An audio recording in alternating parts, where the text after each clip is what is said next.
everyone. So what we are going to be doing today is swapping in a hot racing. This is part number SLF38X06. It is a hot racing aluminum motor mount for the slash 4x4 HCG. This is not for the LCG chassis. They do sell one for that, but this is for the high center of gravity chassis. Chassis, okay? So that's what we're going to be swapping in here. So let's get into this real quick. Shouldn't be too long of a video, although I've said that before, and it wound up being a long video.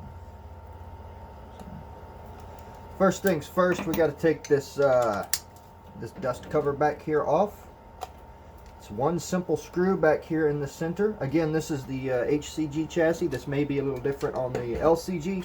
I'm not sure, but you got to get off that little dust cover, and then you have access to your spur gear and other parts back here. Let's see. Now, I've never taken this part off before, so forgive me here. I'm just kind of looking at stuff, making sure I know what I'm doing. It'd probably be easy to take out the battery hold down as well. So we're also going to pop that on out of there, and it's actually going to be the same size.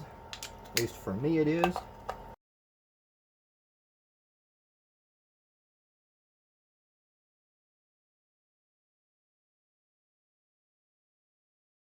Y'all can see a little better. This should just pop out now. That's your battery hold down block, I guess. The battery thing goes into it.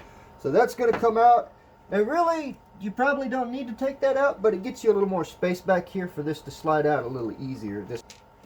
And then we take out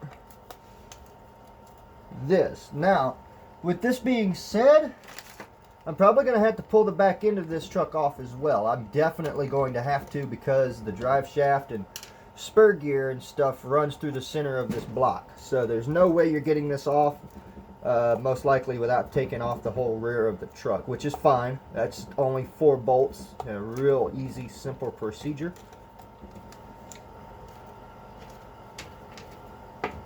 So I'm going to go up a size.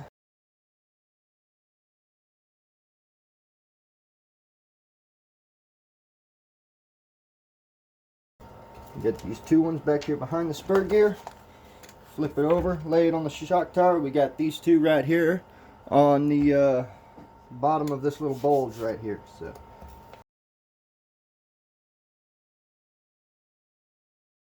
once you have it all apart, once those 4 come out, this whole truck, this whole body, just pulls apart like that.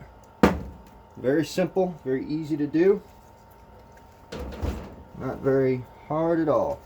And then once you're done with that, if you'll look right here, the spur gear. And we changed out this hot racing spur gear on a previous video, but again, there's a little bit of a trick to this.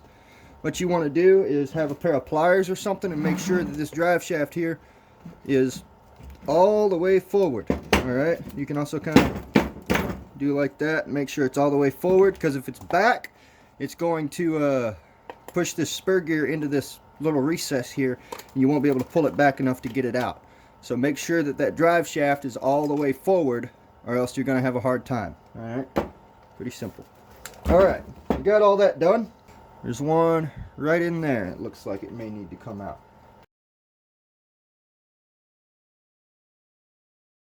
How about now? Will you come out now? There we go. There is your stop. You can tell how yeah, you can tell how dirty this thing is. Oh yeah, that Protec, or what brand pin bearings are these? I don't remember. I'd have to look. They're in my toolbox. But there's that old plastic motor mount. It's garbage. And now we're going to repeat the process, but in reverse, with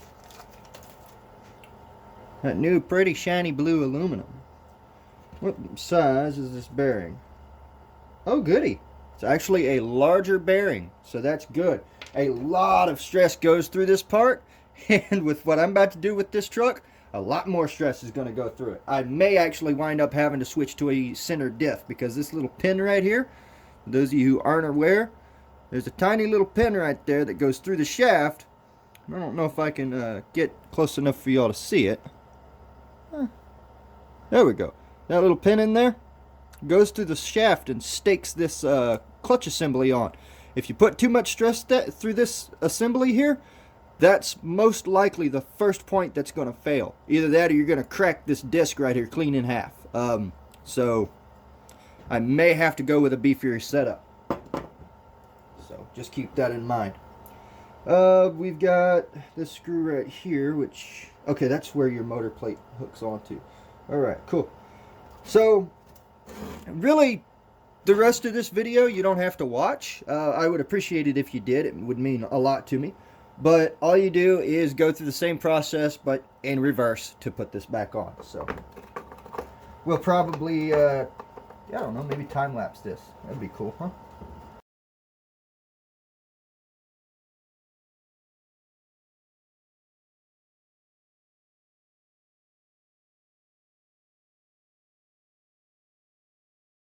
For those of you wondering if I'm going to make this an LCG setup in the future, it really all depends on how this thing handles and performs once I get it built. The LCG chassis on these things are excellent for performance, but they're not exactly meant for bashing.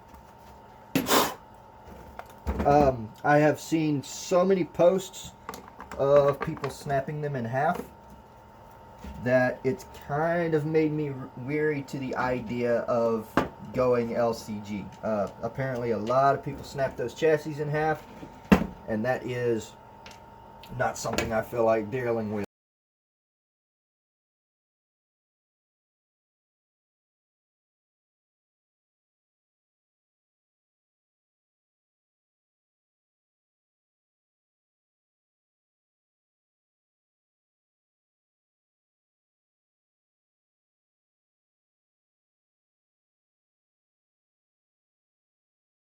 You know, really I shouldn't be doing this, and I'll tell y'all why.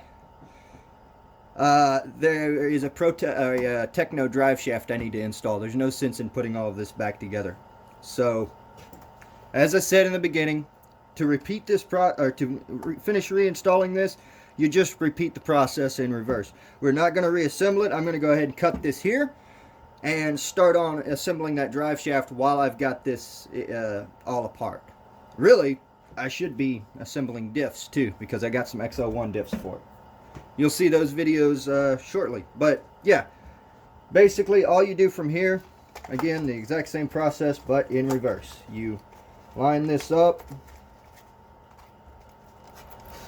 put it against your chest, kind of, or your stomach, put pressure on your rear bumper, and you just kind of, there you go. It's kind of keyed in there, so you got to kind of shake it around to get it to all go together. But that's basically the process. Put it back together, put the screws back in it that you took out. Very simple. Thanks for watching. See y'all next time.